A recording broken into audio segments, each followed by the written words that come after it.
Hi everyone, this is Rachel. Welcome to The Grocery Boss Part 1. Just getting started and getting the room set up right now. So if you can give me a thumbs up, if you can hear everything okay, if you can see everything okay, that'd be a good help. The icebreaker question today I'm going to post in the chat. So the chat is actually on the right-hand side of your screen. If you haven't used Demio before, it should be there. So my question for you today is, would you rather pancakes for dinner every night or pizza for breakfast every morning? Send your answer in the chat and I'll know you're here. I'll know the chat's working and you can hear me. So we've got about 3 minutes to go before we actually get going.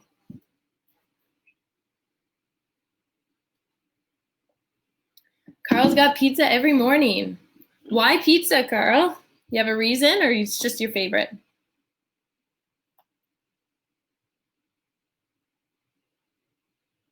Ooh, we're tied now. Just the fave, nice.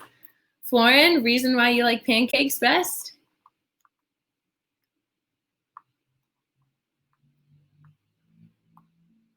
Yep, they are just good. Yeah, we're definitely a breakfast for dinner type of household too. I love pancakes for dinner. Ooh, Brandon, cold pizza must be cold, specifically cold. You know what? I can do that too. It depends on the type of pizza, but yeah, it's definitely good cold the next day.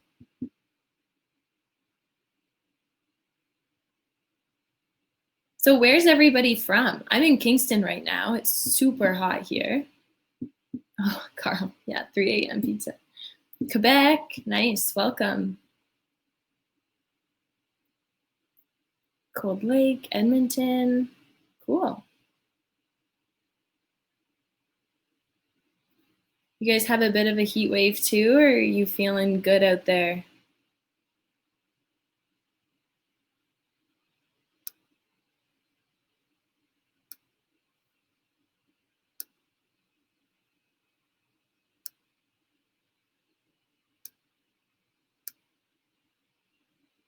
Oh yeah, real warm yesterday.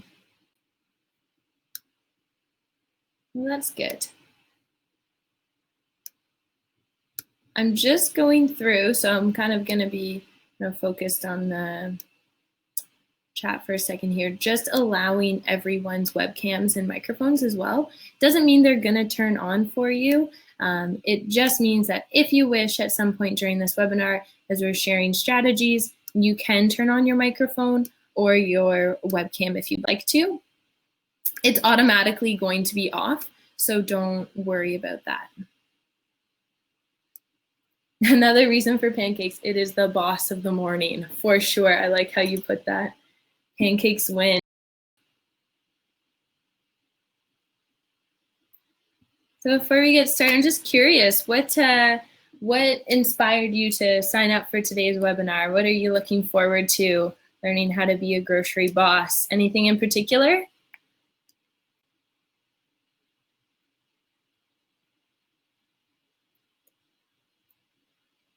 Yep, staying away from junk food. That can be hard and tempting. Yeah, definitely while shopping. They know where to place those things, right? So we just put them right in our cart to find out who is boss. We're going to be the boss. You will be the boss for it.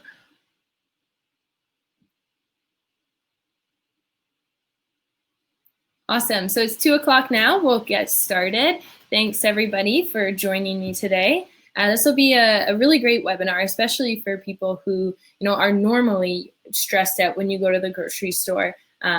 Not to mention now with COVID-19, there's definitely more layers of stress that go along with that now. So we'll be addressing some of those things, but all of the strategies we'll go over today will be super applicable for everyday life, COVID or not. Hopefully not soon.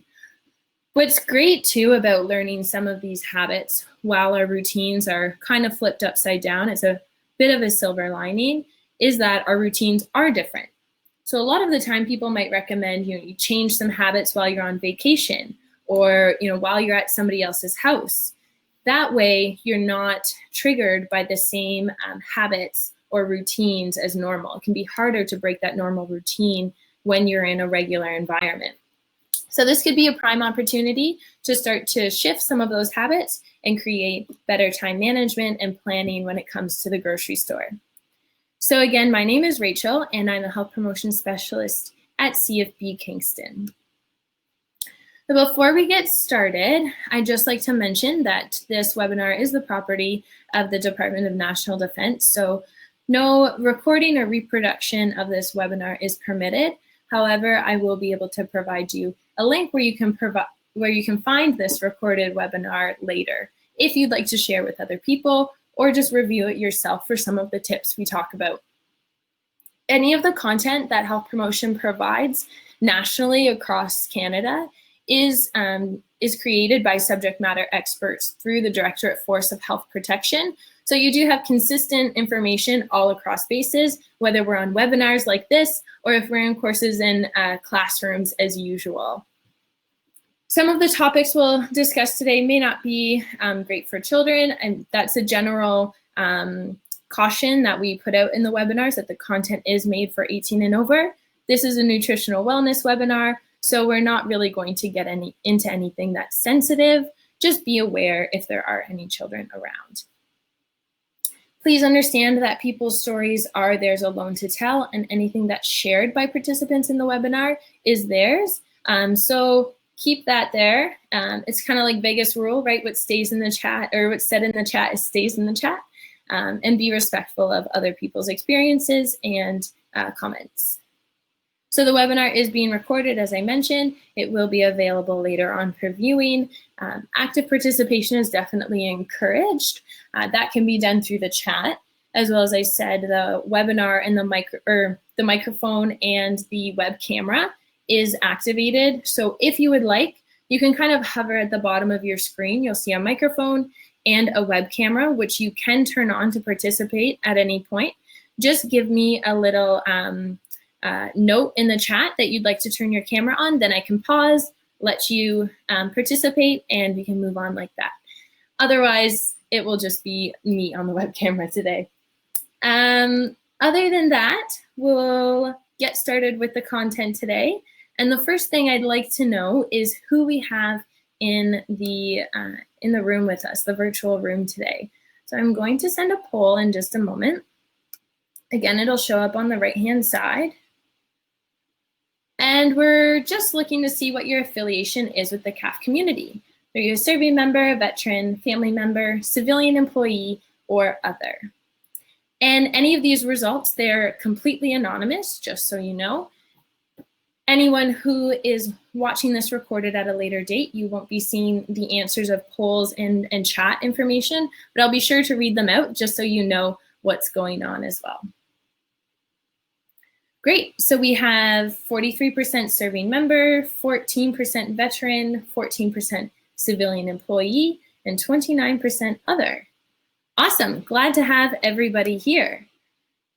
The other thing I'm wondering is, have you been on a Demio webinar before? So have you tried out some of these webinars that HP has been doing during COVID-19? Yes, a ton, just a few, but yes, or no, this is your first one. Awesome, so 50% yes, they've been on lots, which is awesome to hear. Yes, just a few though is 25%, the other 25%, this is your first one, so welcome. I'll be sure to make sure we give lots of instruction on how to use the platform, but it is pretty intuitive, and it seems like you've got the hang of it already. As far as questions go today, feel free to answer or ask them in the chat. I will be answering them as I go if I can, and then answering any ones I miss at the end of the webinar. It's just me today, so I'm managing the presentation and the chat. So apologies if I miss one, but I'll make sure to get back to it. So have we all been here? It says, honey, yes, dear, on this little island. We forgot the milk, right? Who has ever gone out to the grocery store looking for a simple item? You come back with a full cart of groceries, you forgot that one thing you were going for. Can anyone else relate? Hands up in the chat. Rhonda's been there before. I'm glad I'm not alone.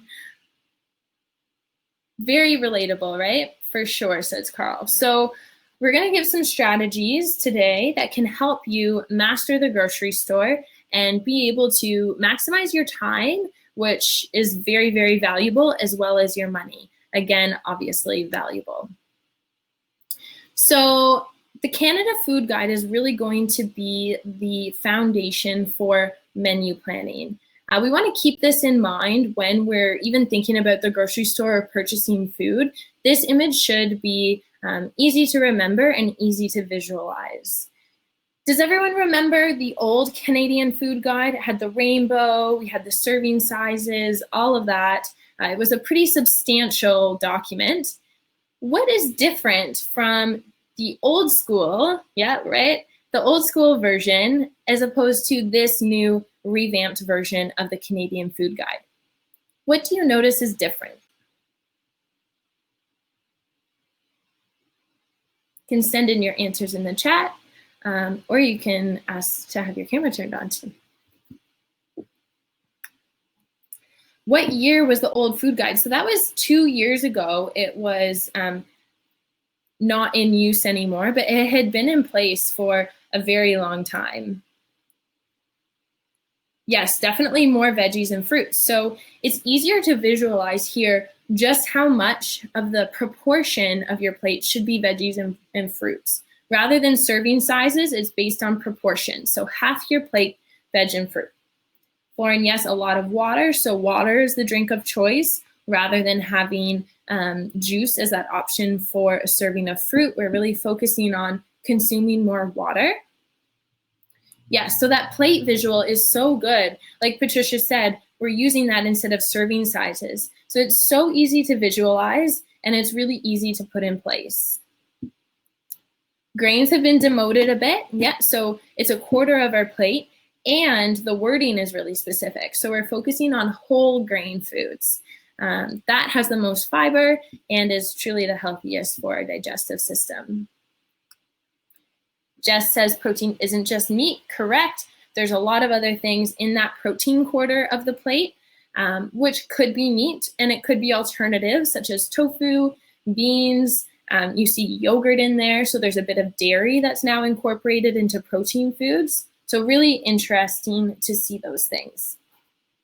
Yes, juice definitely has a lot of sugar, so that's why it's not necessarily the drink of choice anymore. There are some instances where it can be useful, like if you're exerting yourself a lot, but usually it shouldn't be your drink of choice.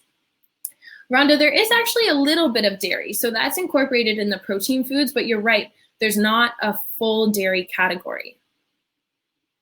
Awesome, great insights, you nailed it. This is, yeah, exactly. The old school guide had a dairy category, like Rhonda said. This one is incorporated into the protein foods. So meat and alternatives and dairy and alternatives have come together to form that protein component of the plate.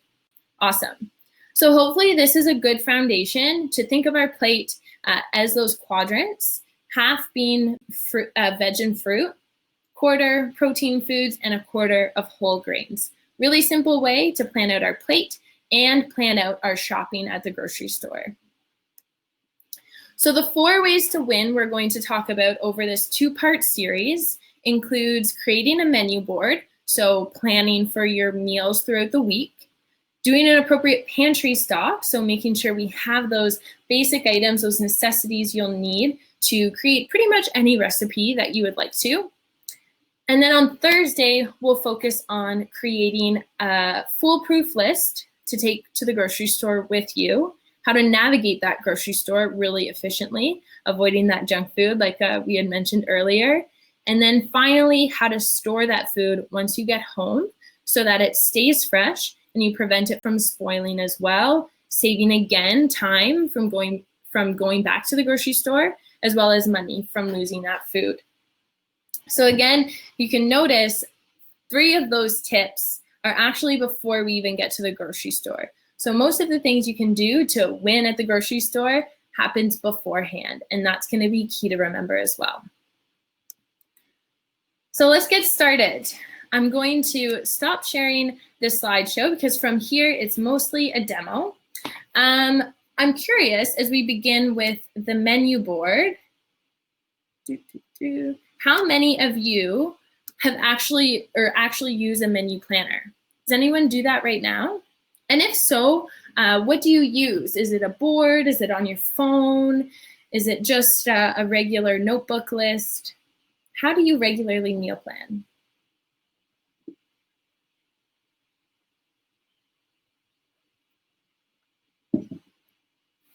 Anybody meal plan? No? All right. Well, this is perfect. We'll get you started on a good foot here. Sit down and use a whiteboard. Okay, some people do. Not really. Just go crazy at the store. Okay, awesome. I'm glad we're starting from this. So this is all going to be new information. So the reason why meal planning is a good idea is because it increases the amount of variety that's in your diet. So the more you plan, the more you think of the Canada's Food Guide, the easier it is to make sure we are actually incorporating half the plate full of veg. Mima, week worth of meal and pick from there. Awesome. So a bit of meal planning there. Maria used to, but honestly plans mostly leftovers for lunch and one meat, a carb, and a big veggie at dinner. That's awesome. And that's a good structure to keep moving. But we can further specify some of that meal planning too. And it might help making sure you have those ingredients when you go to the grocery store when it comes to actually cooking. So the benefit again with meal planning, like Florence says, saving money as well as planning. So there's definitely that aspect. Increasing that variety of the food we're eating, so we're eating a more balanced diet.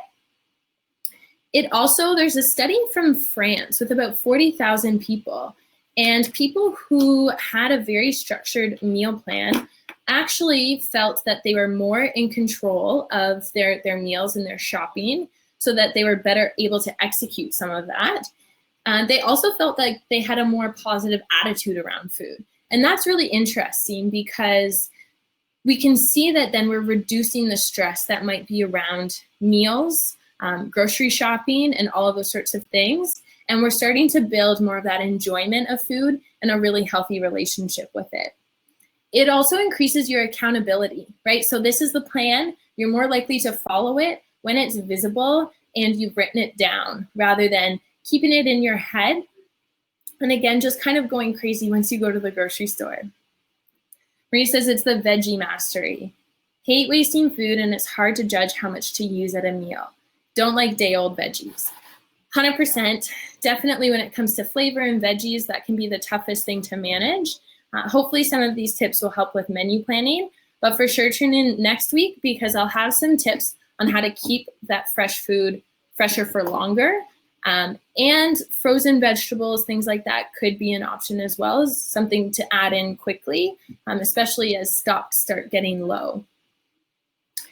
So when it comes to planning, again, we're reducing that food waste. And interesting enough, when we plan for meals, we actually increase the probability that we're going to have a family meal. So the more visible your menu board is, the more involved everyone is, the more we're actually enjoying food with people around us and our families. So there's some really interesting outcomes that are seen when people start to meal plan more. It's not just about going to the grocery store, creating that list. It's really three-dimensional, and it really creates a healthy relationship around food.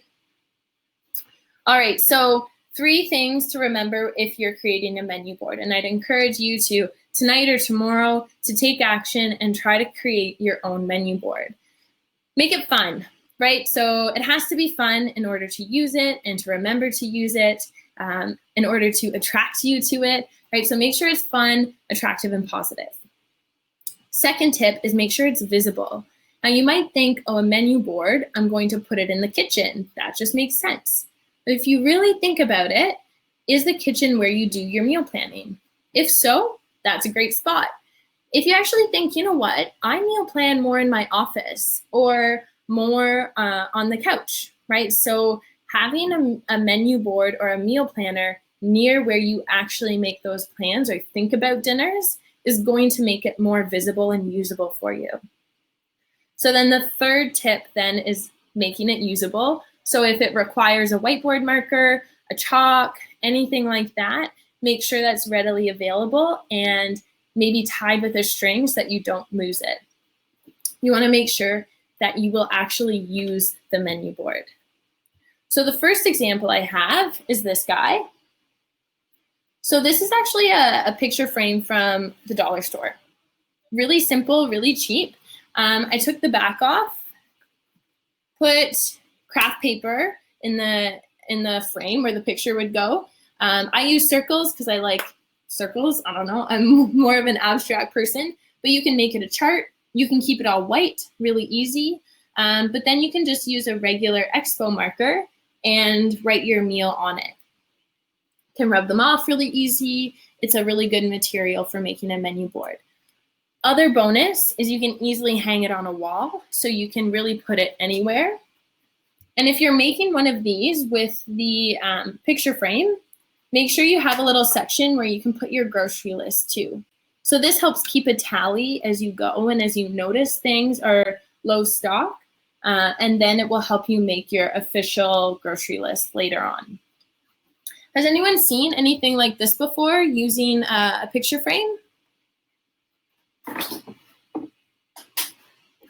No? Yes, on Pinterest. Yeah. You know what? Pinterest is great. The one thing I say about Pinterest, like awesome for inspiration, but just know it doesn't have to look like Pinterest, right? Pinterest is there for inspiration. Make sure things are actually usable for yourself too, and you can modify things any way that works best.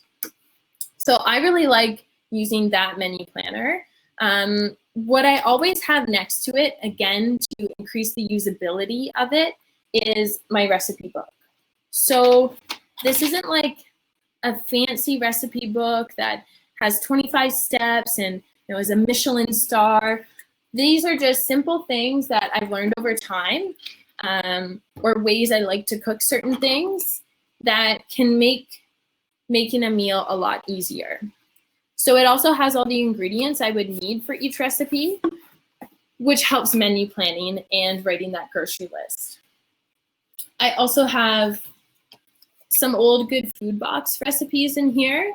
These can be quite expensive, getting the Good Food Boxes, but if you think about it, you get it once or twice, you get 3 recipes each time, and they're really well organized, and they have your ingredient list on them as well. Having these recipes near the menu board helps you to know what else you need to make a certain item. So if I have seafood pasta here for Wednesday, and I'm going grocery shopping tomorrow, I look in my recipe book, look for my seafood pasta in there, and then I create my list from that. Having these paired together is a key thing that sometimes we forget about and is really important for usability. The fun part about it is I like the patterns, all of that, and the visibility I have in my kitchen because that is where I do most of my planning. Second option, which is a little bit more minimalist, is these little clips. So we have these little clips, which are fun. This is something new I've been trying, a little bit simpler. So I actually have all those recipes that are our family's favorite in little note cards. So I can just take them out of a bowl and clip them into each day. So you can find these at Michael's. Whoa, towards the camera. You can find these at Michael's. And then I just use like a recycled duotang to make the cards, to make the dates, and the actual recipe cards. So they're really easy to pop up. You can also just use an alligator clip or an office clip that you already have attached to a magnet. Oops, I keep going backwards. So that's also really easy to just clip on, and you might already have these materials at home, so it's something you could potentially do tonight. So that's where I like my menu board right now, on that little metal strip. It's right by the fridge, and it's really easy to see. Again, all those recipes are back in the recipe book, so it's easy to know what I need for the day. But truthfully, when it comes to planning, like Maria said, check your fridge first. So check your fresh foods, the things that might be spoiling soon, and create your meal plan around that, around how you'll be using those fresh foods. Then create your plan. So either post it up on the clips or on like a picture frame sort of thing, a whiteboard, whatever your setup is. And that's when you can start to go through and see if you need any other pantry items or things, fresh foods that you don't have right now. So in order to do that, we focus next on the pantry. So once you have your meal plan set, we have this ready to go. You can go and check your inventory in your pantry. One way you can do that is simply by looking in your pantry, going through and making sure you have those items. An easier way is actually to create your own inventory list. So what I have here is just some of the ingredients that we often use in some of our favorite recipes. So they're like staples for us. I have a category that says cans. So there's tomato sauce there, coconut milk, which I really like for different sauces, refried beans I love for quesadillas, things like that. Having a good olive oil right here, and balsamic is good for a quick dressing or homemade dressings. Making sure I have pasta, a little other section in case things need to be added. And then the way I keep track of them is different. So the cans, I have them numbered.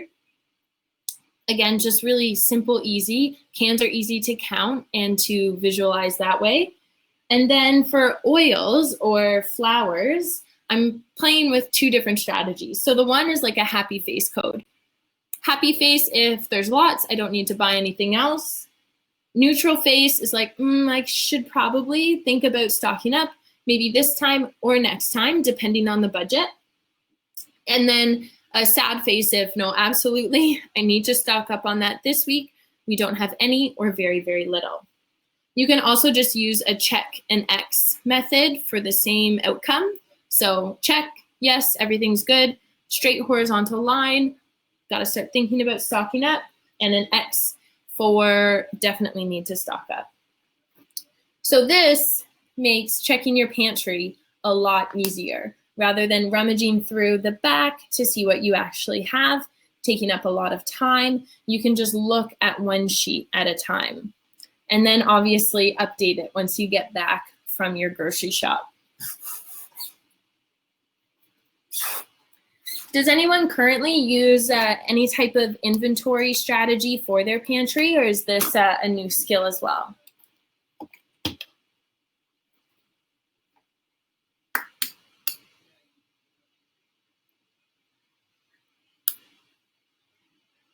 No? Yeah, just making note of things I'm totally out of. Oh, awesome. Did it for the freezer and the fridge. That's great. Definitely have that. Oh, a grocery app or memo list on my phone. That's awesome to have it on the go, and then obviously accessible to you too if you like having the tech. Notes on the iPhone. Yep. We always have our phone on us, right? That's a very accessible, easy to use strategy. Awesome. So the reason why I'd encourage you to make an inventory list that's easy to use, that is visible or easily accessible on your phone, is because then you're not just scrambling for a bunch of pantry items at one time. It can get really expensive if you're buying more olive oil, more flour, more pasta, all of these things we like to stock up on at once. So it's better to spread those things out over time, and again, helps us to save money and better plan out before we are in the kitchen making our favorite pasta recipe and then we realize we don't have tomato sauce or something like that.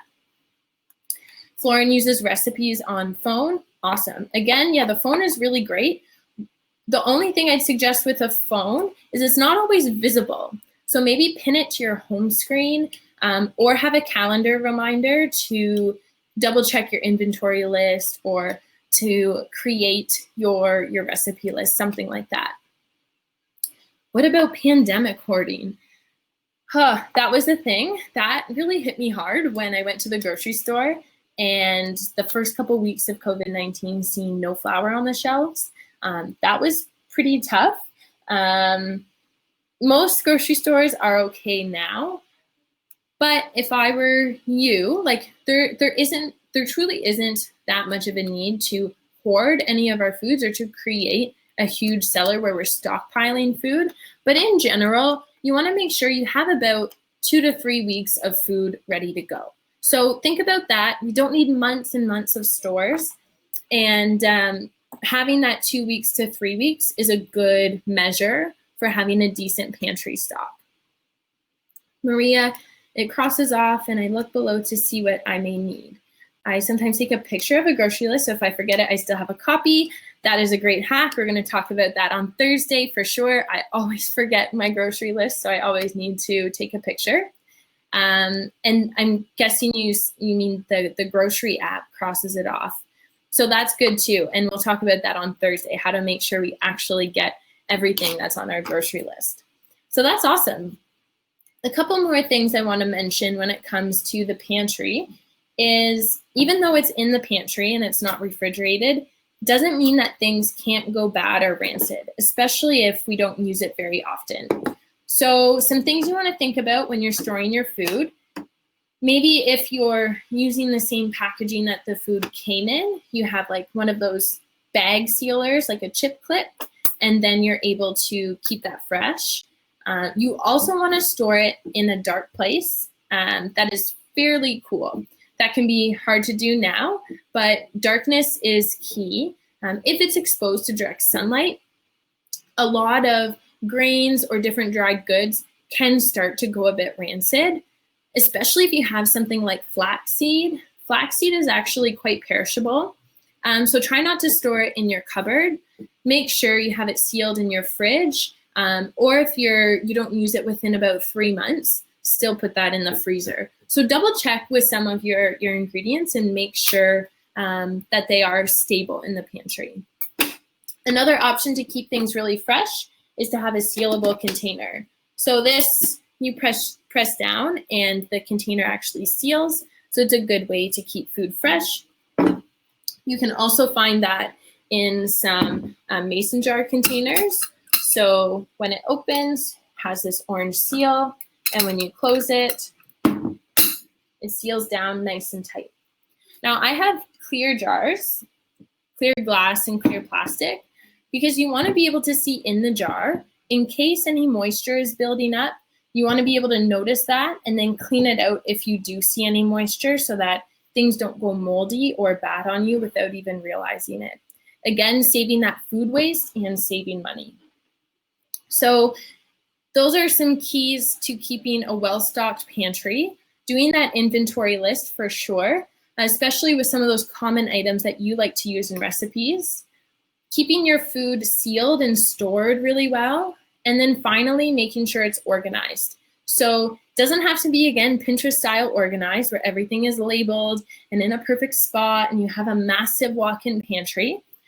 Instead, I mean that, tomato sauces go together. Beans will go together. They're stocked generally in the same area, and that other members of your household also know your strategy so that they don't go and mess up your system, and they can further make sure they're storing things really well, and so that things are easy to find and they actually get used. So you know what you have and you're not buying double. Rhonda, does everything have to be transferred to separate containers, or can it be stored in original packaging? So for sure it can be stored in original packaging, and to keep that sealed, you can again just buy like a chip saver clip. I don't know if you've seen those before, but it's where you can just roll down the package and then clip it with a plastic thing, and that will keep things fairly sealed and airtight. The one benefit of having different containers, it can help store in smaller spaces because it uses space better if everything's the same shape, but it's definitely not required. And there's ways to keep food fresh, even in the original packaging, like those clips. So where we're at so far is we have our inventory of the fridge, right? So we're looking at what we have for fresh food first, and then we're making our meal plan, whether that's on our phone, maybe on a picture frame setup, right? Or some sort of clothespin or magnet setup. We have our meals planned, and then we go to check the inventory list to see if we have what we need for basics and staples in the pantry. And then next week, we'll talk about how we bring together those things that we're still missing to create a more formal grocery list.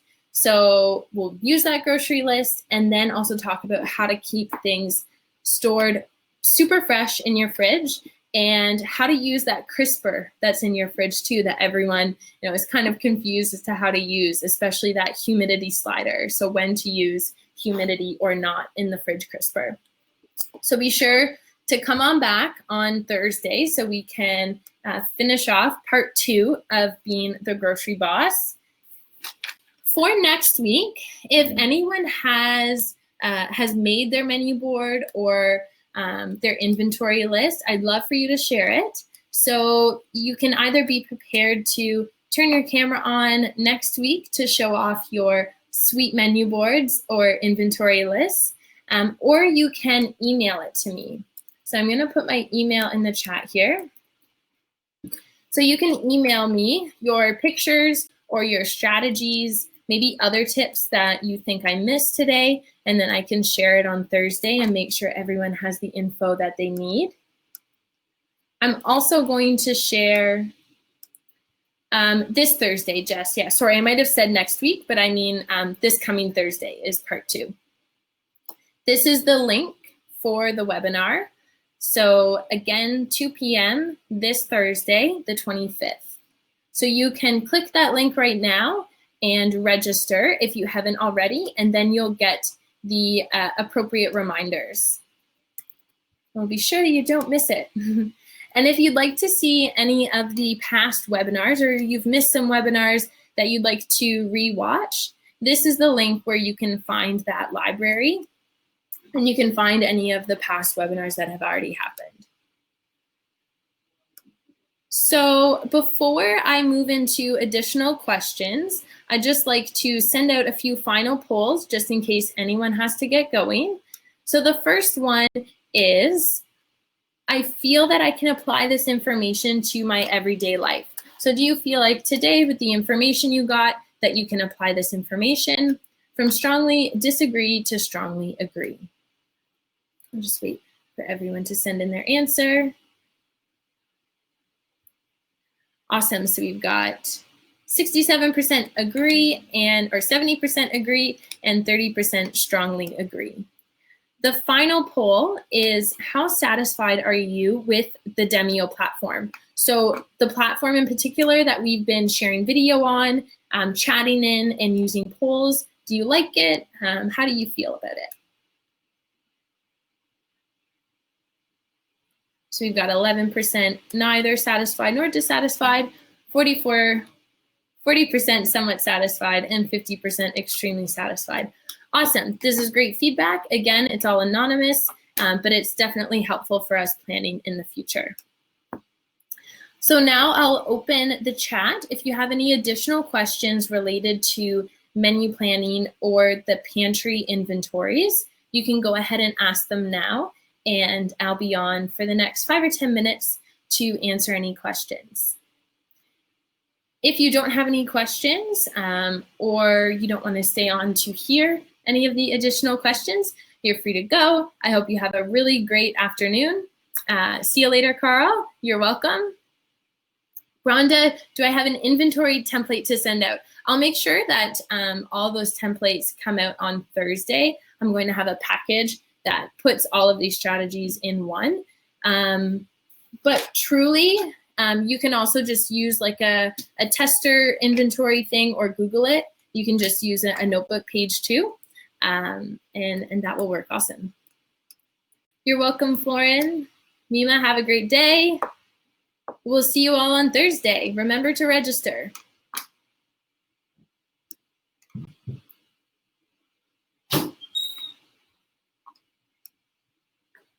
You're welcome. See you later, Rhonda.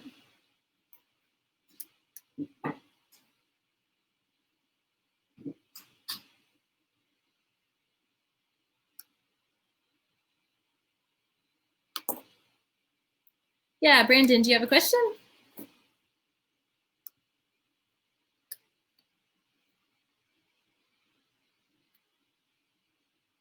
No problem. Take your time. I'll be here.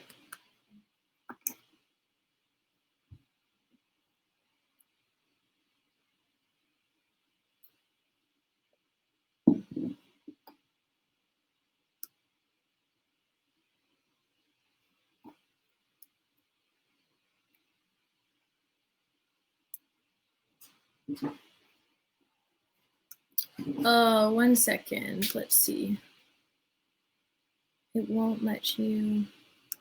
So I've allowed the webcam. It might just be that your computer isn't hooked up to your speaker to go to Demio. It might be in your settings where you have to allow it to connect to your computer's speaker.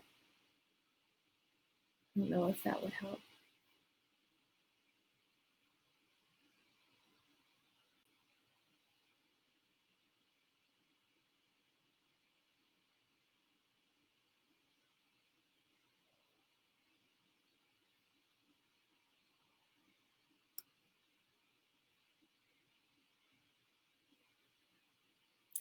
Brendan, do you happen to be on your phone too? Because if you are on like a mobile device, it doesn't have the connection to speakers. Laptop, okay, it should work. If in your settings, it might let your microphone be used by Demio.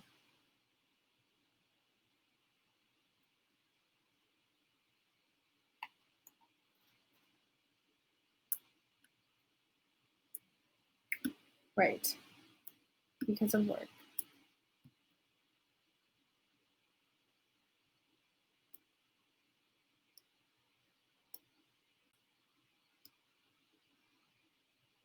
Would it be easier to send your question in email? I'm not sure if that would help.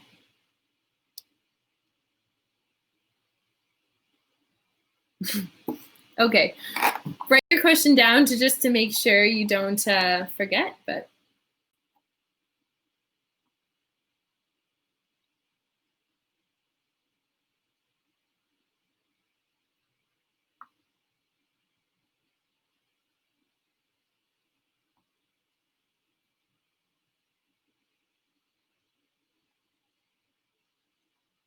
Oh, yeah, okay, so new, you're working from home. Yeah.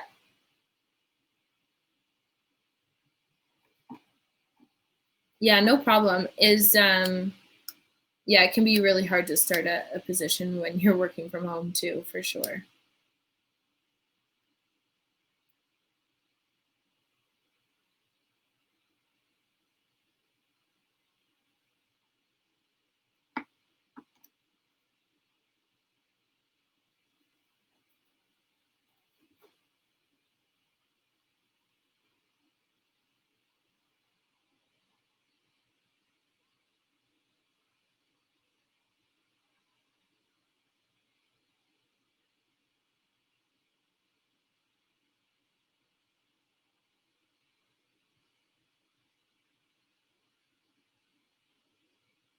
Well, let me know. If it's easy to email, you can email me before Thursday, and then I can prepare for Thursday with your question and incorporate it into the information as well. That could work out just as well.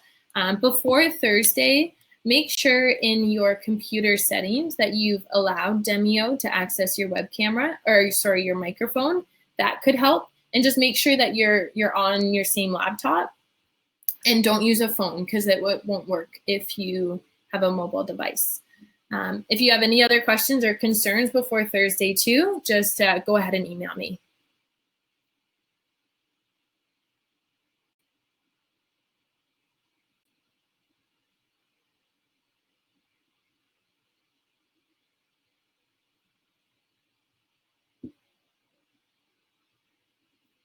Awesome. Okay. Good luck, Brandon. We'll see you on Thursday. Have a good night.